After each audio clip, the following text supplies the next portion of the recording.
Thank you. I'll see you later, guys. Hello, everybody, and well, good evening here from Sydney, Australia.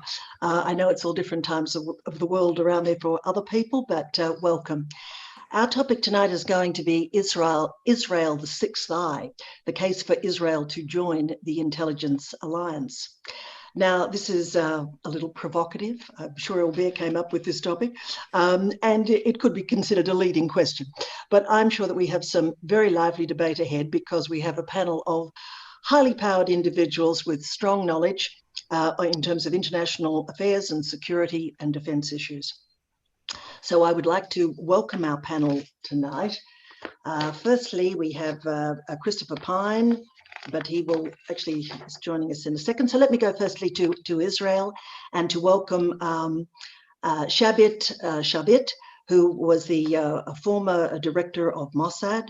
He's also chairman of the board of directors of International Institute of Counterterrorism in Herzliya. He was with Mossad for 32 years and director between 1989 and 1996. So welcome, Shabbat. Very good to have you. Richard Miles. Now, Richard is the federal member for Corio. He was at different stages a former parliamentary secretary on foreign affairs, minister for trade, shadow minister for, I think it was the Pacific and other issues. But the point is, he is now the leader of the, deputy leader at least, of the Australian Labor Party in the federal parliament. And he is the Shadow Minister for Defence. So thank you, Richard. We have also from the UK, a friend, nice to see you again, Mike. We have Mike Gapps. He was a member of the British Parliament for 17 years as a Labor member for Ilford. Mike left the Labor Party in February 2019 in a very courageous stand because of Corbyn's failure to deal with anti-Semitism, and also he then defected from there and formed the other political grouping, and sorry, I just haven't got it in front of me, but no, for change anyway. So, but he was formerly chair of the House of Commons Foreign Affairs Committee and parliamentary secretary for Northern Ireland Home Office, and is a member of the was a member of the NATO Parliamentary Assembly. So also someone very well equipped. When Christopher Pine joins us, Christopher, of course, I'll just get the video off.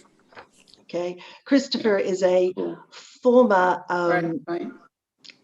Australian Defence Minister, and he actually joined the Federal Parliament when I was a Member of Parliament back in 1993, so I've known him since then. But he's interested in defence capability and was involved in the 2016 White Paper on Defence. He now has his own consultancy business and is on a number of defence boards, so that's what's taking up most of his time. He retired at the last election, and of course he was a member of the Liberal Party. So welcome everybody to our talk tonight. With regards to just leading into the issue of the Five Eyes, it is interesting to note that of course it was set up after the Second World War, basically an agreement between Britain and America. And it did have, interestingly, some other members of it. Certainly in the 40s, it had Norway, it had Denmark, and it also had West Germany.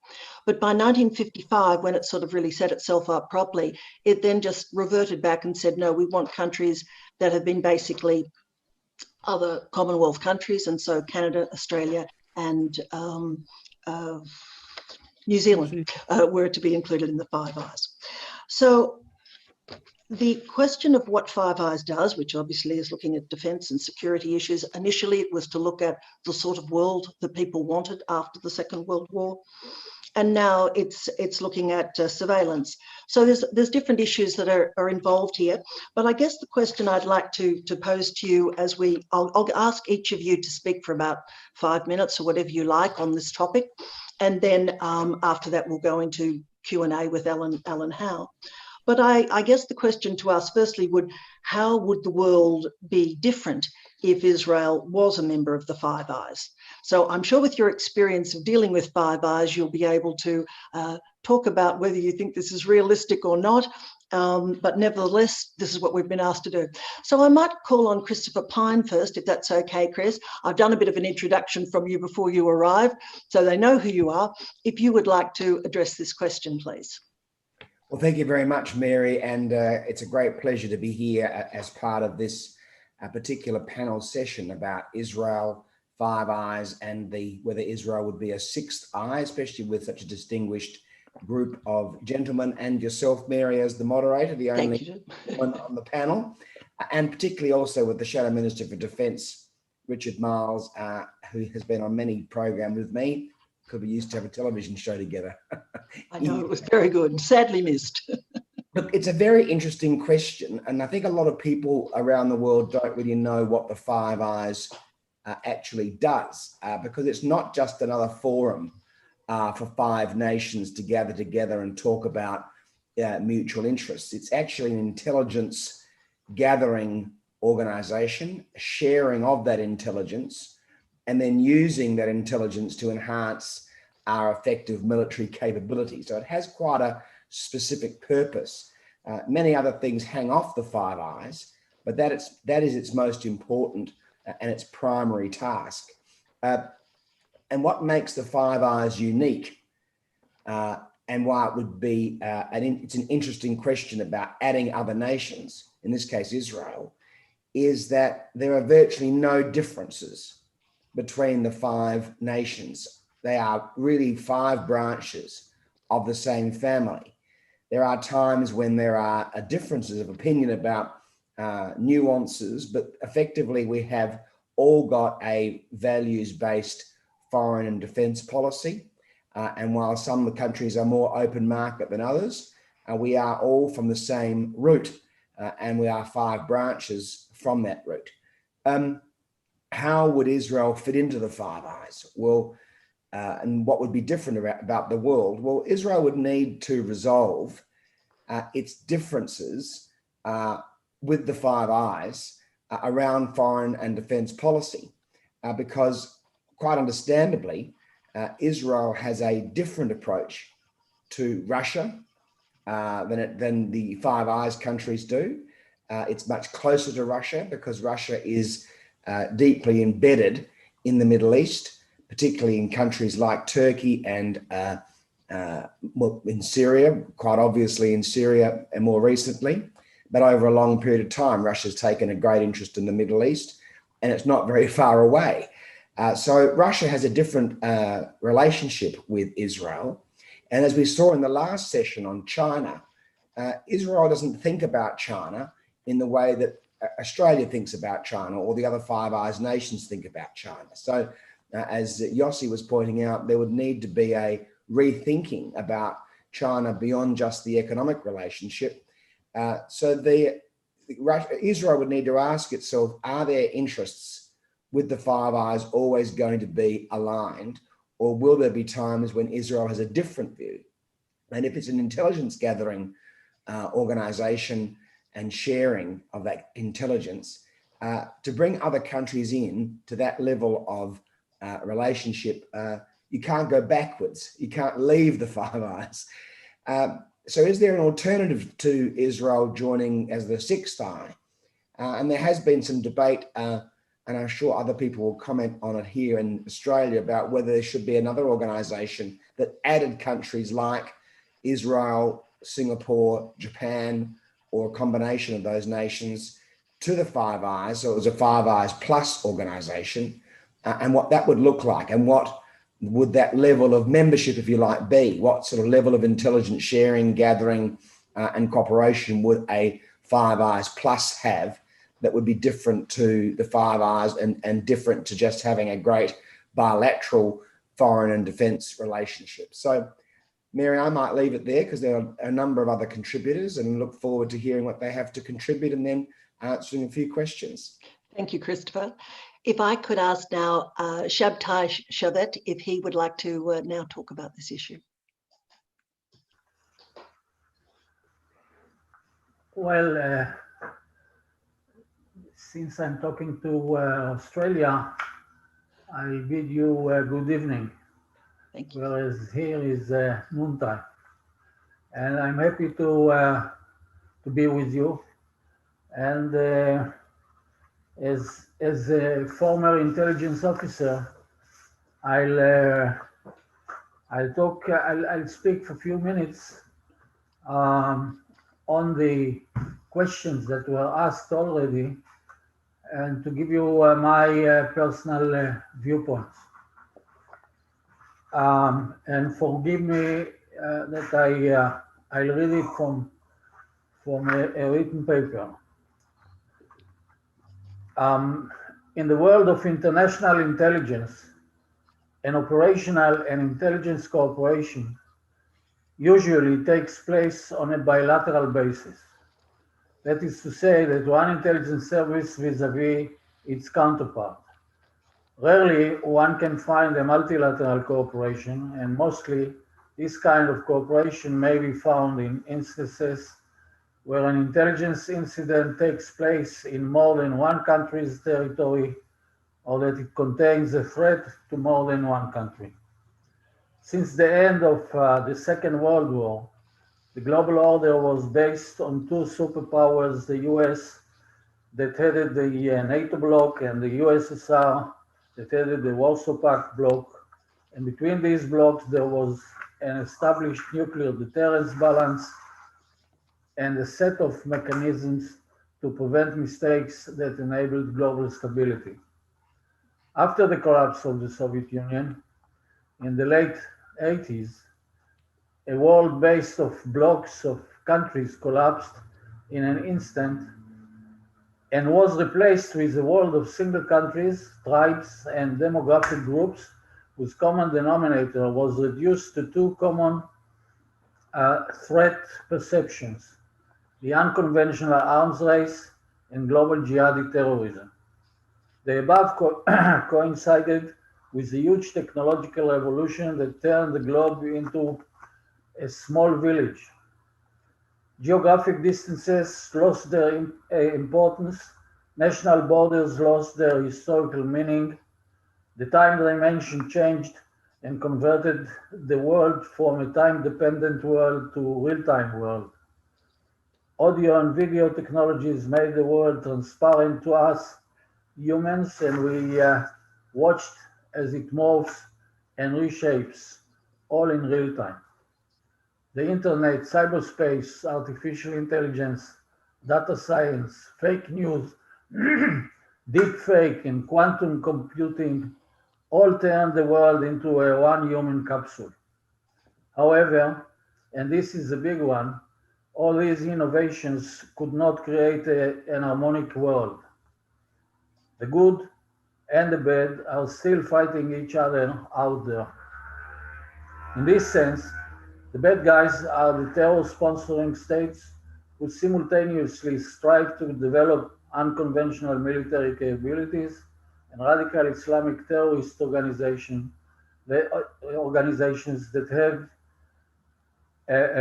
metastasized all over the world. These bad guys are joined international organized crime organizations who traffic drugs, launder money, and misuse offensive cyber technology and the deep web. All of the above destabilize the world peace and well-being. To contend with each of the above pestilences, one needs first and foremost top-grade intelligence, gathered by people, tools, means, and methods that make the production of such top-grade intelligence very expensive and sometimes even a cost-prohibitive product. The global nature of these days' two main threats, unconventional weapons proliferation and global terrorism, make international cooperation a prerequisite to successfully contend with them. No single country today has the capabilities to successfully contend with these threats. Only multilateral cooperation among intelligence services, each of which contributes its relative advantages, can create power multiples that will produce effective outcomes at a reasonable cost. In the world of intelligence, there has always been one cardinal rule of safeguarding sources and methods. This rule obviously contradicts the idea of a cooperation among intelligence services. However, as the world evolved and developed and the cooperation component in it grew, the above rule eroded. First, intelligence services exchanged pieces of information. Then they shared evaluations on various subject matters. Next, they held research workshops for their intelligence experts. The leap happened when the intelligence war against threat became one that had to be conducted in real time. When the latter happened, intelligence services agreed to cooperate on intelligence-based operational activity, and by doing so, exposed sources and methods. If I'm to venture a guess, I believe that all else being equal, groups of countries with a shared interest will rise to the next level and agree on a sort of a division of labor with regards to their shared threats in order to streamline their intelligence operations at lower costs. In light of the above, and despite the geographic distance between Israel and Australia, I believe there is room to consider an established link between the Five Eyes and an Israeli counterpart. Knowing the Israeli system, I can say with a high degree of certainty that Israel has a lot to contribute and share lessons it learned from its extensive experience in contending with the above threats. Thank you. Thank you, Shabtai. I'll now ask Richard Miles if he would like to address this. Well, thank you, Mary, and can I just also acknowledge Albert for the work he's done in putting this dialogue on in obviously the difficult circumstances in which we are currently living through, but it's really great that we're able to do this in this fashion, and I really hope that this time next year we're meeting everyone in person again at the King David. I think it's a really interesting question. I probably land where Christopher lands. I think I largely agree with what Christopher said, which is something I've said in the past, but probably not on the record, but I'm now allowed to do that given that Christopher's no longer an opponent.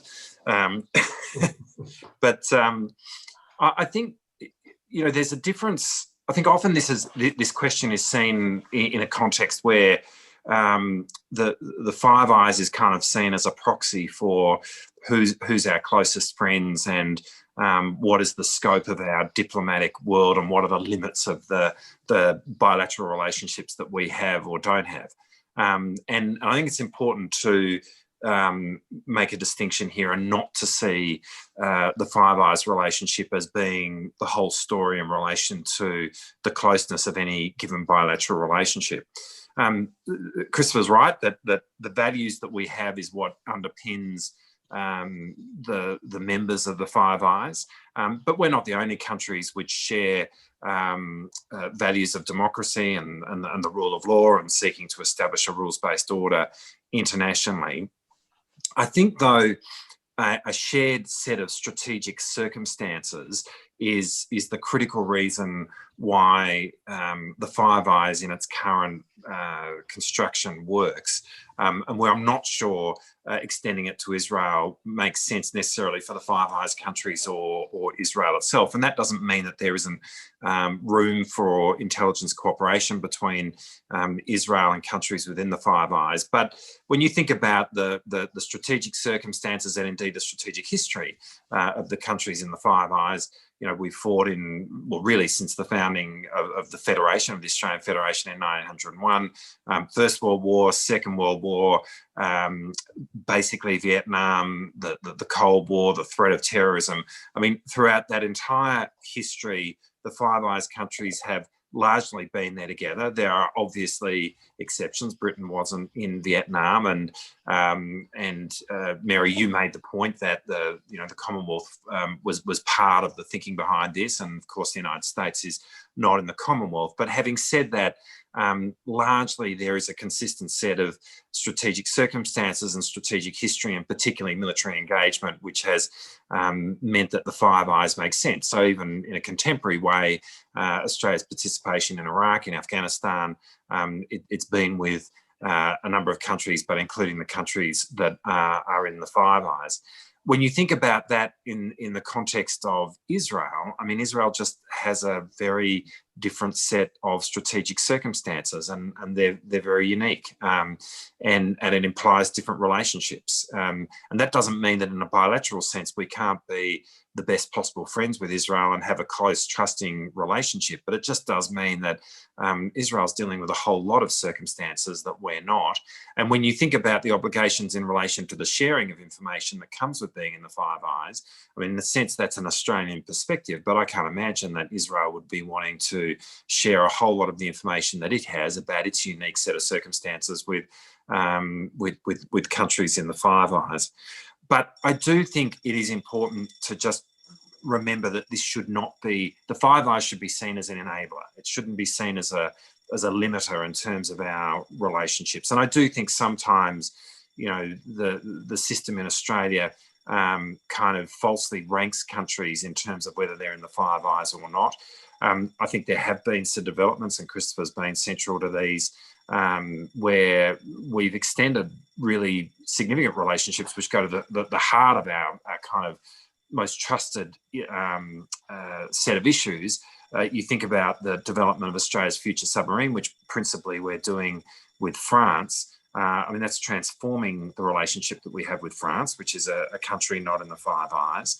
And when you think about where the relationship ought to go with Israel, between Australia and Israel, for me, it's about sharing the experiences of things like agriculture, tech. I think Australia has so much to learn from Israel in relation to innovation, and the whole startup phenomenon that's occurred in Israel. All of that occurs without the intelligence situation being one where Israel is in the Five Eyes. And so I think, I think the more cooperation, the better. I'm not sure that this particular step makes sense, but I think it's really important that we don't define our diplomatic world and set limits in terms of our diplomatic world and the extent of our relationship based on this alone, because that would be a mistake. And I actually think that there is every opportunity for Australia and Israel to become closer and to become the very best of friends, which, over the history of our two nations, we've really been. Thank you, Richard. I can hear the parliamentary bells ringing in the background there. I don't know whether you are required. Parliament is sitting this week, so maybe it was the Senate. Let's hope so. It was the Senate, so good. That's okay then. Mike Gapps, Mike, I remembered it was Change UK that you were involved in. But nevertheless, if I could ask you to comment on this, please. Thank you. Thank you very much, Mary, and it's good to see some familiar faces from last year in Jerusalem. I'm in my kitchen, so the only bell that might ring will be somebody from Amazon delivering a package, but I hope it doesn't do it while I'm speaking. I broadly agree with what's already been said. I think it's important to look at the context that we live in today. Obviously, there have been enormous changes internationally since the Atlantic Charter and the original initiative that subsequently led to the UK-US agreement, having Canada join, and then later Australia and New Zealand in that formal relationship. And as was already mentioned, other countries, Norway, Denmark, and the then West Germany, were also involved at different times. Subsequently, there was an attempt under President Sarkozy, a discussion about whether it would be a Six Eyes, and it didn't ultimately come to anything. And there are obviously within Europe other countries which are very good allies and partners through NATO, like the Netherlands, and I could name others. But there is also a problematic if you go through the NATO network, because it includes Turkey, which is a real problem in many ways at the moment. I think the issue that's not really been mentioned, and it's pertinent here, is attitudes to China. I've been very struck by conversations I've been listening into in the previous days of this dialogue, the Australian concerns about China, which have really gone up the agenda. But that's the same in the UK as well, because there's been a real shift in British politics, attitudes, for example, the Huawei relationship to investments, and some other issues. And of course, we've had Hong Kong. And what was quite significant was the recent statement by the Five Eyes countries collectively about what's happening in Hong Kong, and the Chinese very hard pushback, where it talked about blinding that alliance, which clearly is a reference to the importance of Hong Kong up to now in terms of the intelligence side as well. And whether that will persist, whether that will continue, is obviously very questionable in the current attitude of the Chinese to abolishing the idea of one country, two systems. Linked to that, of course, and it was touched on, is how Israel would deal with the issue of its relations with China. And there are difficult issues here. It's not just about Russia. But as Richard has said, there's important bilateral cooperation. The British government, for example, foiled a major Hezbollah plot in London to carry out a major terrorist attack in 2019. And that is reported in the media to have been based upon information that Mossad supplied. And clearly there is bilateral cooperation, which is very good and very valuable.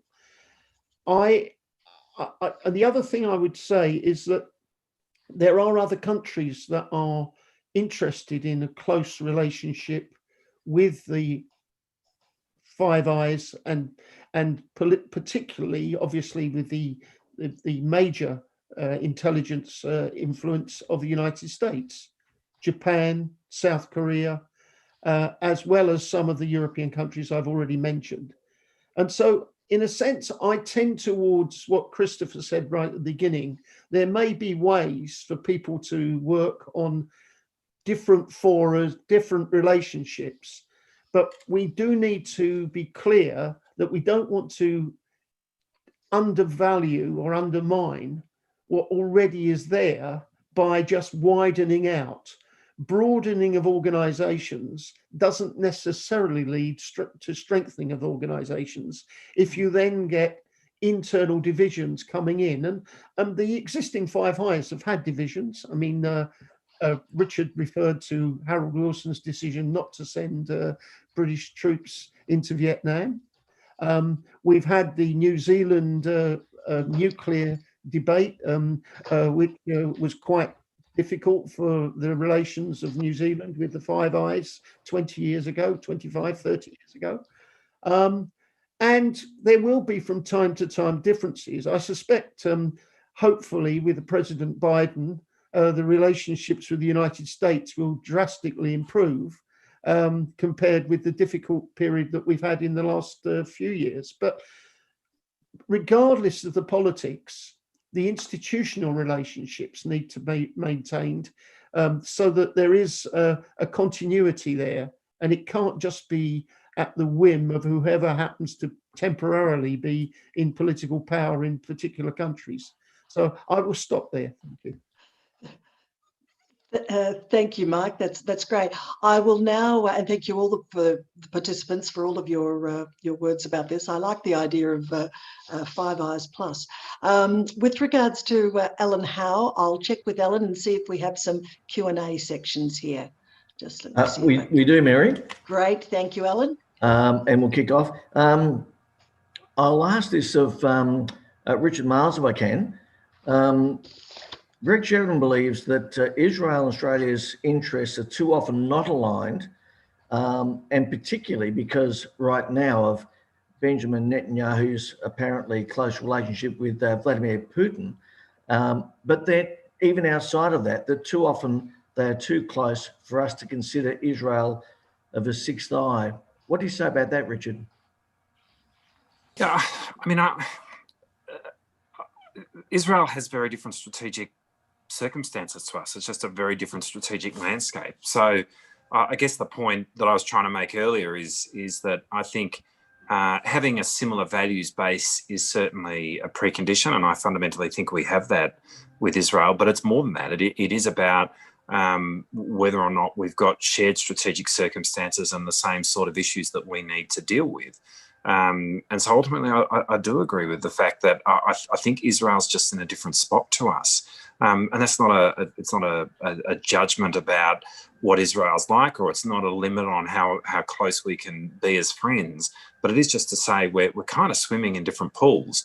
And that does mean something in terms of whether or not we should be extending the Five Eyes in those circumstances. And, that you might make an argument that, well, hang on, like Britain is on the other side of the world to the Pacific theatre.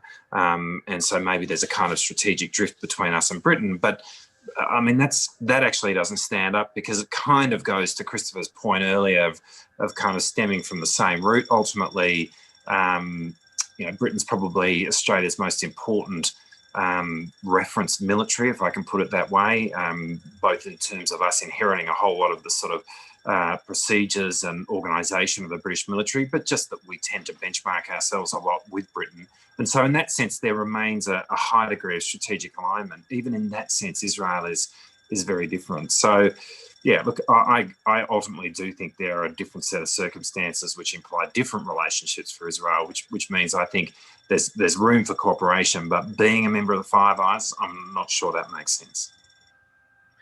Okay. Can I ask Shabtai, Boaz Ganor also suggests that possibly there is too much at stake for Israeli intelligence to trade that intelligence with the Five Eyes, and that reticence by Israel is justified. Can I ask you to comment on that? Well, I'd like to share with you some points that maybe you were not aware to until now. Historically, Israeli intelligence was a regional player only, and we worked mainly in the Middle East and Europe. But since the demise of the Soviet Union and the end of the Cold War, all of a sudden we found ourselves changing and becoming a global intelligence service because of the threats post the Cold War era. And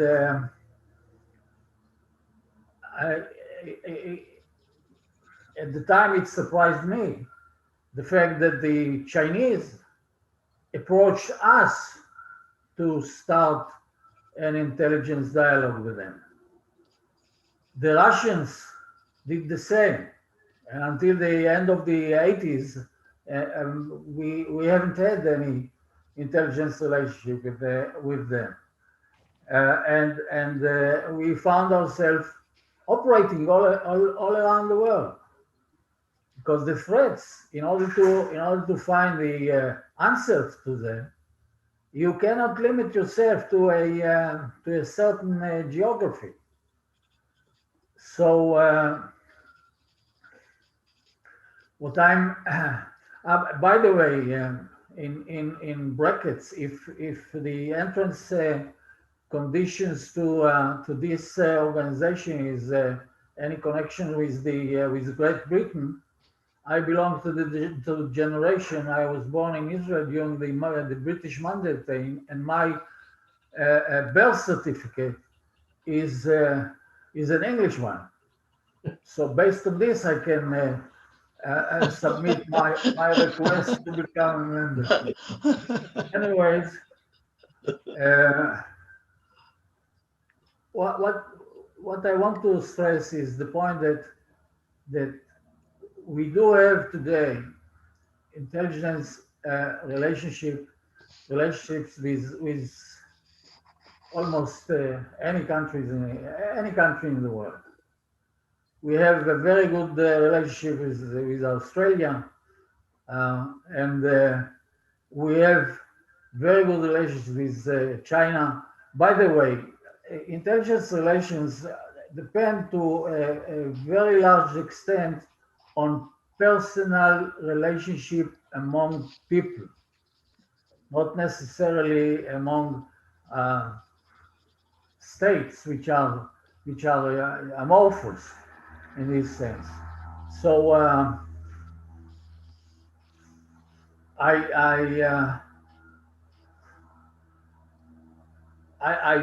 don't want to find myself standing here or sitting here and pushing the idea of becoming a member of this organization of yours, but I really do believe that it is a win-win situation for all of you and us. Now, Richard, you refer to the Israeli-Russian relationship, which may contradict other relationship between your countries with the Russians. The connections that we have with the Russian and the relationship between our prime ministers and Putin, these are very practical relationships, and the rationale behind it is to keep on these relationships in order to narrow the difference of opinions and the competition between the two countries. If we don't talk to them, we'll have to use other methods, which might be not that nice. So and the last point that I want to stress is that in the world of intelligence relationship, we have the best kind of relationship with the Americans. Yet they don't share with us everything, which means that anybody can keep close to his heart his most delicate and sensitive intelligence, not sharing it with everybody. But there is enough common denominator among the group to make use of partners like us. Thank you. Okay, Mike Gapes, I've got a question for you. Somebody has asked, sort of on two levels, what would the Five Eyes nations do without Israeli intelligence? And you've touched on the fact that there's already been great information given about jihadi threats in London. And you look at the Five Eyes, and I suppose it's fair enough to wonder how many New Zealand security intelligence officers speak Farsi. You know, I mean, not all of them would speak English, but what would the Five Nations do without Israeli intelligence as it is right now? Well, I'm not privy to that, and I can't really answer that question because I'm a former member of Parliament, and I don't have any direct communications of any kind with the people who know about those things. but I would say that clearly we have common interests in many areas. There's been a very important, last week actually, an agreement between the UK and Israel signed off by the two chiefs of the defence staff. And we that builds on previous cooperation.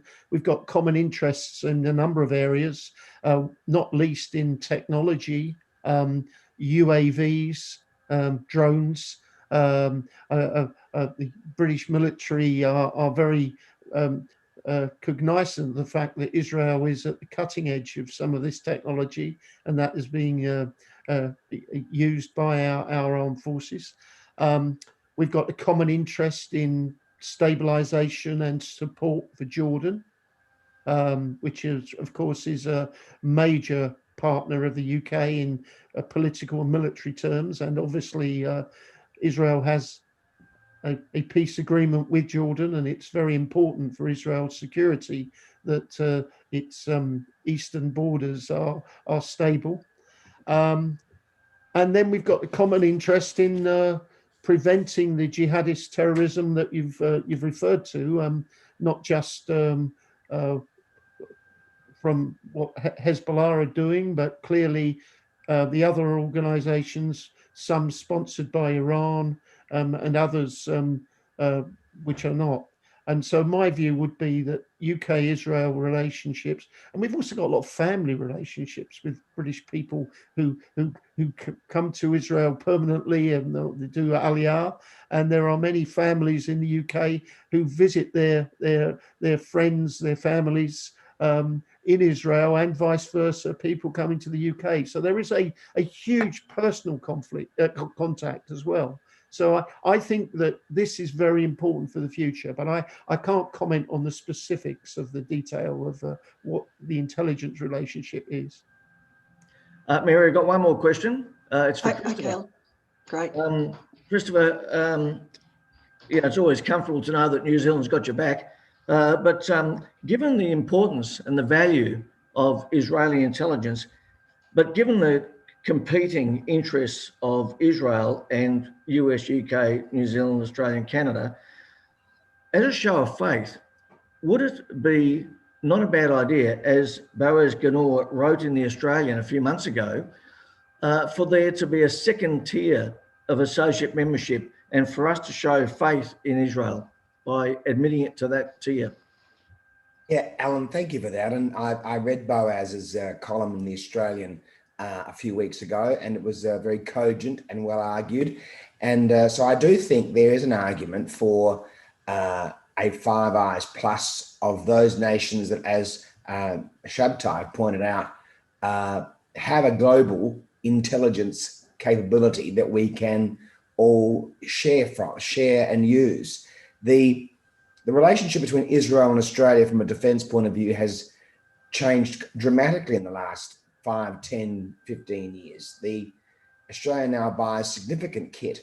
Our battle management command system is just one very good example, a very sensitive piece of capability that Elbit is doing for Australia. It's not the only work that Elbit's done here. We also use Raphael. Some of the plates that go into our Bushmaster and Hawkeye come from Israel. Israeli air industries is here, as a defense industry for Israel, are all in Australia. They weren't operating in that way 15 years ago. And there's been a dramatic change in the relationship on that defense side. In fact, we signed the first memorandum of understanding between Australia and Israel when I was the minister in that portfolio that Malcolm signed.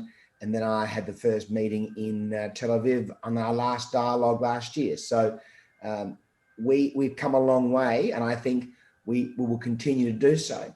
As to Boaz's point, there has to be something in it for everyone. And for example, if Israel was to be a Five Eyes plus nation, for example, what would it mean for its defense industry in terms of selling to countries like Russia or India, or I don't think it sells much to China, but to other countries that, from Australia's point of view, we would want to trace if our capability or US capability was finding its way to those kinds of nations that aren't necessarily, wouldn't necessarily be part of a Five Eyes Plus, like Pakistan, for example. So it's very interesting whether there could be an associate membership, a second tier. But I'd also say to Boaz that Israel's never going to withhold intelligence from a country like Australia or the UK or New Zealand or Canada or the US if they can help us to defeat our mutual enemies. And that's why they're going to keep supplying intelligence information on terrorism and jihadists and Daesh, whoever it might be, because that they know that we will use that to help them, because our enemy is our friend. Back to you, Mary. Thanks very much, Alan, for the questions. We're getting to the conclusion of our session now, so I'm just going to ask each one of you to have a minute if there's anything else you'd like to say. Certainly an issue that was raised by Paul Kelly on the first night of the dialogue was that he talked about the fact that the Australian Treasurer, Josh Frydenberg, had recently mentioned that there should be an expansion of Five Eyes to also, apart from looking at defence and security, but to also look at economic issues. I think this was probably in reaction to what China is doing with regards to our wine and mining and things of that nature. But if you want to touch on that as to whether the role of Five Eyes should be expanded to economic agreements as well, and apart from that, any other concluding points that you want to make with regards to Israel and to the Five Eyes. So firstly, I'll go to Mike. Gaps, if you can go first. Thank you. Can I say thank you also to Albert, who I didn't mention in my introductory remarks, for inviting me to take part. I've enjoyed this session. I'd just say I think that the world is changing very rapidly, and technology and the threats we face, as other contributors have said, are global.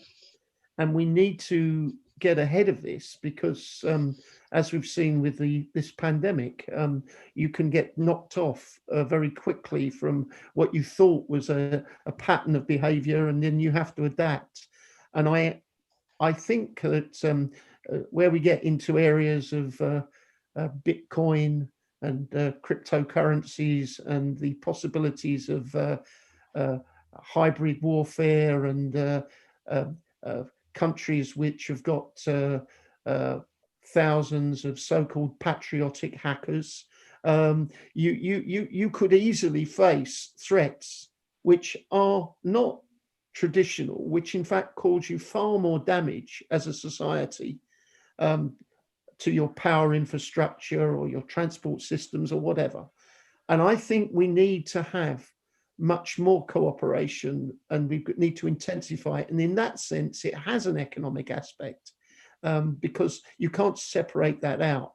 But I also believe we need to make sure that if organizations are effective, and therefore people need to bring something to the club, as well as not bringing baggage with them that causes the club to not function, because it then has, let's take an example, like from the European Union's inability to do certain things, because once Cyprus became a member of the EU and Turkey was a member of NATO, the EU defence cooperation with NATO became incredibly difficult, and that's inevitable. And therefore, I think any enlargement or any new wider network has to also be based upon what people can bring. And Israel can certainly bring a lot of things to the table.